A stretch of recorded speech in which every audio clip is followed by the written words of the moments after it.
জগন্নাথ মহাপ্রভু যখন কাউকে ডাকতেন তখন তার ডাকে সাড়া না দিয়ে কোনো উপায় নেই। যেমন তন্ময়কে এমনই ডাক দিয়েছিলেন যে তন্ময় বাক্স প্যাটরা গুছিয়ে বউ মেয়েকে বগল দাবা করে সোজা গিয়ে উঠল পুরীগামী বাস। কারণ গরমের ছুটির হিড়িকে ট্রেনে জায়গা পাওয়ার জো নেই। সানা ট্রাভেলসের রাত্রিগামী বাসে জায়গা পাওয়া গেল 3টি। আমরাও সময় মতো এসপ্ল্যানেডে পৌঁছে গেলাম বাসে ওঠার জন্য।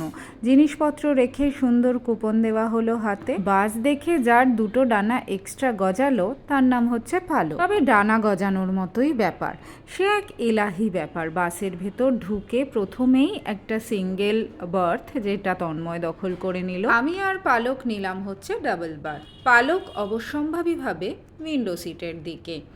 আর তন্ময়কে জিজ্ঞেস করে জানলাম এই ডাবল শোয়ার যে জায়গা সেখানে যদি কোনো সিঙ্গেল প্যাসেঞ্জার থাকে তাহলে কোনো মহিলা প্যাসেঞ্জার হলে পাশে মহিলা প্যাসেঞ্জারই রাখা হয় এবং মাঝখানে পর্দার ব্যবস্থা আছে যাতে কারোর কোনো প্রাইভেসিতে ডিস্টারবেন্স না হয়।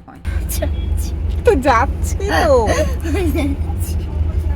জ্বালাতন রে ভাই, যাচ্ছি না, দাঁড়িয়ে আছি। তন্ময় দেখানোর চেষ্টা করছে ওকে 2টো বালিশ দেওয়া হয়েছে, ওপরে সুন্দর এসি ডাক্ট রয়েছে,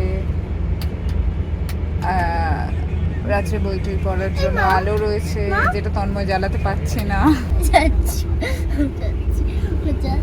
বাসের দোতলায় বসে রাস্তাঘাট দেখার এরকম একটা অভিজ্ঞতা পালককে বিহ্বল করে দিয়েছিল।